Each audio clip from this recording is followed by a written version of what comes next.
Programming a key fob for your 2010 Ram 1500 is a simple DIY task that saves time and money by avoiding a dealership visit. This synchronizes the fob's transmitter with your vehicle's receiver module, RFA, through a specific sequence.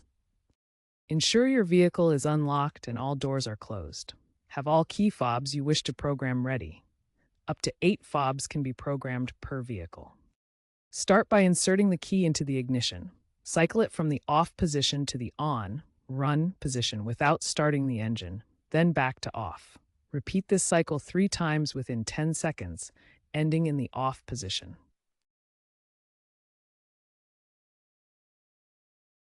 On the 4th cycle, leave the ignition in the on position.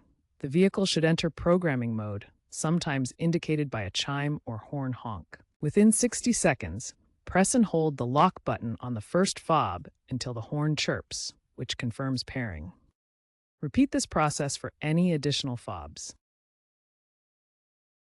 To exit programming mode, turn the ignition to the off position and test each fob by locking and unlocking the vehicle. If pairing fails, check the fob battery, a CR2032. A low battery can cause intermittent issues. Also, consider using an OBD2 scanner to check for error codes related to the RFA module, as a faulty module can prevent successful programming.